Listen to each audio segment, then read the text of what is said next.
কোনো প্রকার whipping cream, heavy cream, full cream অথবা কনডেন্স মিল্ক কিছুই লাগবে না এই আইসক্রিমটা বানানোর জন্য। কোনো ধরনের কোনো ক্রিম ছাড়াই আজকে আমরা এই আইসক্রিমটা বানিয়ে ফেলবো।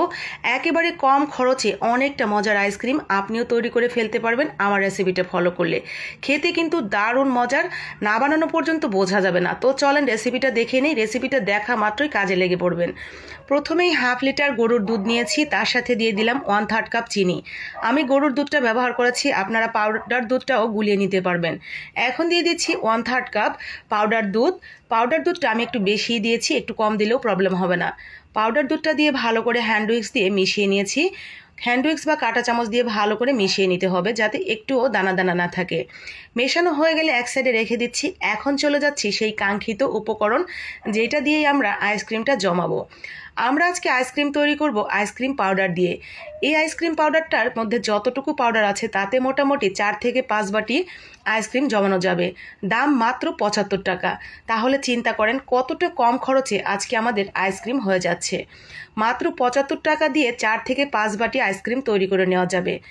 এই আইসক্রিম পাউডারটা যে কোনো সুপার শপ অথবা যারা কেকের সামগ্রী বিক্রি করে তাদের কাছে পেয়ে যাবেন। বিভিন্ন কালারের বা বিভিন্ন ফ্লেভারের হয়ে থাকে। আপনি যেই কালার অথবা যেই ফ্লেভারটা চাচ্ছেন সেটা চাইলেই দিয়ে দিবে। তো আমি আজকে এখানে 1/3 কাপ নিয়েছি, আর বাকি দেখেন অনেকগুলো রয়ে গেছে। আমার এখানে অনেকটা পাউডার বেশি নেওয়া হয়ে গেছে, আজকে একটু কম নিলেও হতো। যাই হোক 1/3 কাপ আমি দিয়ে দিয়েছি।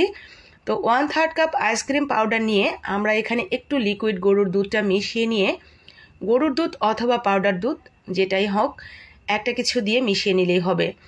ভালো করে নেড়েচেড়ে পাউডারটা দুধটার সাথে মিশিয়ে নিতে হবে, না হলে কিন্তু জমে যাবে সাথে সাথেই। তো সুন্দর করে মিশিয়ে নিয়ে যাতে একটু দলা দলা না থাকে আমরা এক সাইডে রেখে দিচ্ছি। এখন সেই দুধের মিশ্রণটা আমরা চুলাতে বসিয়ে দিয়েছি এবং একটু জাল করে ঘন করে নিচ্ছি। যখন একটু ঘন হয়ে গেছে তখন আমরা দুধটা নাড়তে থাকবো আর সেই আইসক্রিমের পাউডারটা দিয়ে দিব। আইসক্রিম পাউডার দেওয়ার সাথে সাথেই দেখবেন এটা অনেকটা ঘন হয়ে গেছে আর এরকম থকথকে হয়ে গেছে। যখন এরকম থকথকে এবং ঘন হয়ে যাবে চুলাটা অফ করে দিয়ে আমরা এটা ঠান্ডা হওয়ার জন্য ওয়েট করব। যখন ঠান্ডা হয়ে যাবে, অনেকটা বেশি ঠান্ডা হয়ে গেলে তখন আমরা যে কোনো একটা বাটি বা আপনি যেটার মধ্যে আইসক্রিম জমাতে চাচ্ছেন সেই বাটির মধ্যে ঢেলে আমরা ডিপ ফ্রিজে রেখে দেব 1.5 থেকে 2 ঘন্টা বা 3 ঘন্টার জন্য। এক কথায় আমাদের এই যে আমরা একটা লিকুইড তৈরি করলাম, থকথকে লিকুইড, এইটাকে একটু ঠান্ডা হতে হবে এবং একটু বরফ বরফ হতে হবে। তো আমরা এটা রেখে দিচ্ছি ডিপ ফ্রিজে 2 ঘন্টার জন্য। 2 ঘন্টা পর ফিরে আসছি। তো 2 ঘন্টার মধ্যে আমারটা কিন্তু খুব ভালোভাবেই জমে গেছে এবং অনেকটা বরফ বরফ হয়ে গেছে। আমি হাত দিয়ে একটু ধরেও দেখেছিলাম, দেখেন অনেকটাই বরফ বরফ হয়ে গেছে আর জমে জমে গেছে।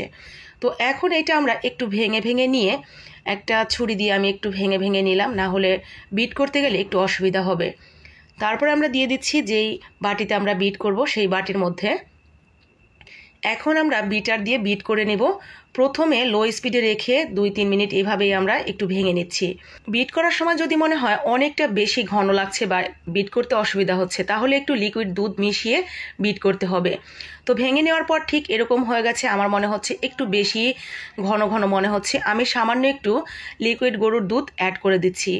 লিকুইড গরুর দুধটা অ্যাড করে দিয়ে আমি কিন্তু একবার বিট করে ফেলেছি, আবারও দিয়ে দিলাম। এখন আমি আবারও বিট করে নিচ্ছি ঠিক আরও 4 থেকে 5 মিনিট।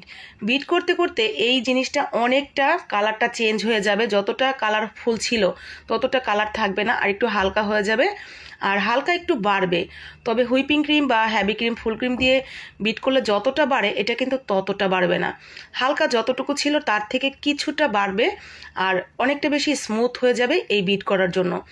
তো এরকম করে আমি প্রায় 8 থেকে 9 মিনিট বিট করে নিয়েছি। আমি এই 9 মিনিট বিট করার সময় প্রায় 2 থেকে 3 বার লিকুইড দুধটা মিশিয়ে মিশিয়ে ঠিক এরকম করে বিট করতে করতে এরকম স্মুথ হয়ে গেছে। তো 8 থেকে 9 মিনিট বিট করার পরে যখন এরকম হয়ে গেছে আমি কিন্তু বন্ধ করে দিয়েছি, আর বিট করব না। তো আমাদের প্রায় হয়ে গেছে, কালারটা দেখতে পাচ্ছেন চেঞ্জ হয়ে গেছে এবং অনেকটা স্মুথ হয়ে গেছে। তো এখন আমরা এইটা যে আইসক্রিমের বাটিতে আইসক্রিমটা জমাবো সেখানে ঢেলে দিব। তো আমি ঢেলে দিচ্ছি। আর হ্যাঁ, এই আইসক্রিমটা বানাতে কিন্তু বিটারই লাগবে। বিটার ছাড়া কিন্তু কোনোভাবেই এই আইসক্রিমটা আপনারা বানাতে পারবেন না।